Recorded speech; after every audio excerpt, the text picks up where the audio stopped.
राजधानी व्यू, सच कहने का साहस और सलीका। हम हैं आपकी आवाज, राजधानी व्यू। भागवत कथा में श्री कृष्ण रुक्मणी विवाह 24 गुरुओं की कथा का किया वर्णन। शोभा यात्रा के साथ श्रीमद् भागवत कथा का हुआ समापन। भोपाल माहेश्वरी समाज पूर्वांचल की ओर से यशोदा गार्डन में आयोजित श्रीमद् भागवत कथा के आज 7वें दिन पर व्यासपीठ से पंडित आचार्य नंदकिशोर आसोपा ने रुक्मणी विवाह 24 गुरुओं की कथा का वर्णन किया। कथावाचक ने कहा कि गोपियों ने भगवान श्री कृष्ण से उन्हें पति रूप में पाने की इच्छा प्रकट की। भगवान श्री कृष्ण ने गोपियों की इस कामना को पूरा करने का वचन दिया। अपने वचन को पूरा करने के लिए भगवान ने महारास का आयोजन किया। इसके लिए शरद पूर्णिमा की रात को यमुना तट पर गोपियों को मिलने के लिए कहा गया। सभी गोपियां सज धज कर नियत समय पर यमुना तट पर पहुंच गईं। कृष्ण की बांसुरी की धुन सुनकर सभी गोपियां अपनी सुध बुध खोकर कृष्ण के पास पहुंच गईं। उन सभी गोपियों के मन में कृष्ण के नजदीक आ जाने, उनसे प्रेम करने का भाव तो जागा, लेकिन यह पूरी तरह वासना रहित था। इसके बाद भगवान ने रास आरंभ किया। माना जाता है कि वृंदावन स्थित निधिवन ही वह स्थान है जहां श्री कृष्ण ने महारास रचाया था। यहाँ भगवान ने एक अद्भुत लीला दिखाई दी। जितनी गोपियां उतने ही श्री कृष्ण के प्रतिरूप प्रकट हो गए। सभी गोपियों को उनका कृष्ण मिल गया और दिव्य नृत्य व प्रेमानंद शुरू हुआ।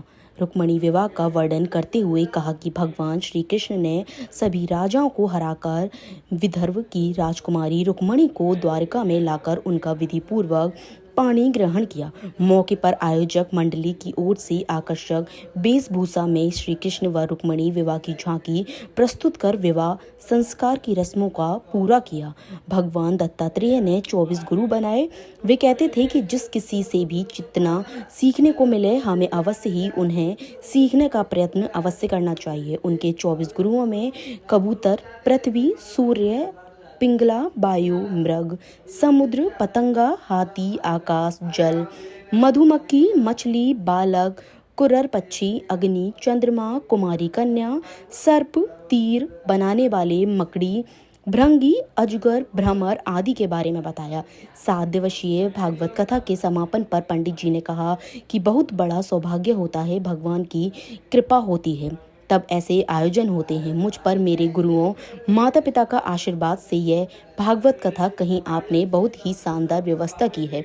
माहेश्वरी समाज पूर्वांचल भोपाल के अध्यक्ष सुमित माहेश्वरी एवं सचिव राजेश माहेश्वरी ने बताया कि माहेश्वरी समाज पूर्वांचल भोपाल ने पूर्वांचल महिला मंडल तथा पूर्वांचल युवा संगठन के सहयोग से एक अद्भुत 7 दिवसीय समारोह का आयोजन किया है तथा आगे भी इस प्रकार के धार्मिक अनुष्ठान करने का प्रयास करते रहेंगे।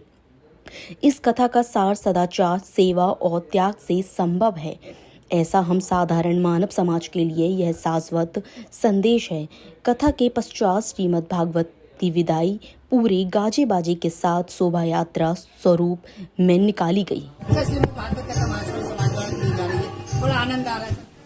काफी आनंद आ रहा है, बड़ा आनंद नहीं, बहुत अत्यधिक आनंद आ रहा है। और ये माहेश्वरी समाज पूर्वांचल भोपाल के द्वारा आयोजित 7 दिवसीय श्रीमद् भागवत सप्ताह हमने आयोजन किया है यहाँ पे। और इसमें श्री बीकानेर निवासी श्री नंद किशोर जी आसोपा बीकानेर से पधारे, उनकी पूरी टीम को लेकर, और उन्होंने भोपाल की इस पवित्र धरती को और अधिक पवित्र कर दिया। और अब तो ईश्वर अब तो साक्षात इंद्र भी इस बात के गवाही दे रहे हैं कि हाँ, ये धरती एकदम पवित्र हो गई। माहेश्वरी समाज भोपाल के इतिहास में समाज द्वारा भागवत जी का आयोजन पहली बार किया जा रहा है, सामूहिक रूप से समाज के द्वारा। और ये पूरी टीम जो खड़ी है, मेरे को आपने बोलने का मौका दे दिया, ये पूरी टीम की आवाज है ये कि हमारी पूरी टीम ने इसको आयोजन किया। मेरा नाम सुमित माहेश्वरी है, मैं अध्यक्ष हूँ पूर्वांचल समाज का। आप राजेश जी माहेश्वरी हैं, आप सचिव हैं पूर्वांचल समाज के। लेकिन हमारे यहाँ एक खासियत है, ये बात पोस्ट की सिर्फ बोलने में रहती है, बाकी हम सब कार्यकर्ता हैं इस समाज के। कोई अध्यक्ष नहीं, कोई कार्यकारिणी नहीं, हम सब समाज। गलत तो नहीं कर रहा हूँ साहब? आज भागवत में जो प्रसंग हो रहा है, मुख्य प्रसंग तो आज होना है सुदामा चरित्र, जो कि दुनिया का एक अद्भुत चरित्र है। मित्रता के लिए इससे अच्छा उदाहरण विश्व में नहीं है। आज की भागवत कथा जो दिखाती है कि सेवा, त्याग और समर्पण, इन 3 चीजों से आप दुनिया में जो चाहो वो पा सकते हो। यही उद्देश्य है और हम भी चाहते हैं हमारी संस्कृति, हमारी विरासत, हमारे धर्म ग्रंथ, उनको लोग सुने, पढ़ें, समझें। इसी के लिए इस कथा का आयोजन किया गया है।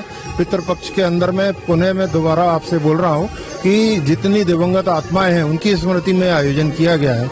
बच्चों में भी हमारे संस्कार ट्रांसफर हो, बच्चों में भी ये बात की जागृति आए, उस उद्देश्य का भी ये पूर्ति करती है हमारी श्रीमद् भागवत कथा। मेरा शिशिर माहेश्वरी और मैं प्रदेश उपाध्यक्ष संभागी अखिल भारतीय कार्यकारी मंडल सदस्य। श्री कृष्ण, मैं वंदना जवर, सांस्कृतिक मंत्री। जैसा कि आप सब जानते हैं कि यहाँ पे 7 दिवसीय भागवत कथा ज्ञान यज्ञ का आयोजन हुआ है। बहुत भव्य और दिव्य है। यहाँ पे संस्कार की धारा बह रही है। हम आशा कर रहे हैं कि बच्चे बड़े जो भी इस आयोजन में आ रहे हैं वो भरपूर इसका आनंद उठा पा रहे हैं और आने वाले कई वर्षों तक ये एक अमिट छाप छोड़ के रहेगी सबके मन में। धन्यवाद। ये सुषमा केला, प्रचार प्रसार मंत्री, पूर्वांचल महिला मंडल।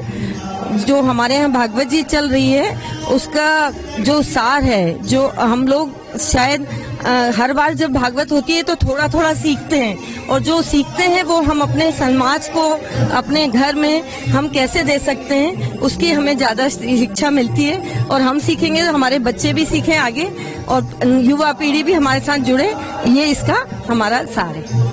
धन्यवाद। मैं भोपाल माहेश्वरी महिला मंडल की पूर्वांचल की सचिव मिनी गांधी बोल रही हूँ। ये जो हमारे यहाँ भागवत कथा का आयोजन पूरे पूर्वांचल समाज ने कराया है, बहुत ही आनंदमय और रसमय है। और इसमें छोटे छोटे बच्चों को भी हम लोग कोशिश कर रहे हैं कि सब अपने बच्चों को लेके आएं, जिसमें उनमें संस्कार पड़े, वो भी देखें, हमारे सनातन धर्म की ओर मुड़े। यही इस कथा का सार है। और पूर्वजों के लिए ये श्राद्ध पक्ष चल रहे हैं, जैसा कि सबको पता है, तो अपने पूर्वज दिवंगत आत्माओं के लिए, उनकी शांति के लिए ये भागवत कथा का आयोजन किया जा रहा है। से होते रहना चाहिए। हमारा सनातन धर्म आज इन कथाओं की वजह से ही जिंदा है और इससे आने वाली जो जनरेशन है, आने वाली पीढ़ियों को बस इसी से संस्कार मिलेंगे, क्योंकि आजकल संस्कार तो गुम हो गए हैं, ना माँ बाप दे पा रहे हैं, ना कुछ भी। कम से कम इन कथाओं के जरिए लोग जुड़े हैं और इसी से आगे आने जनरेशन जुड़ेगी। आज हम पितरों की शांति के लिए, उनकी आत्माओं की शांति के लिए आज हमने ये माहेश्वरी समाज की तरफ से कथा का आयोजन किया है और यहाँ पे सभी धर्म के लोग उपस्थित हैं और सब खूब कथा का आनंद ले रहे हैं और ऐसे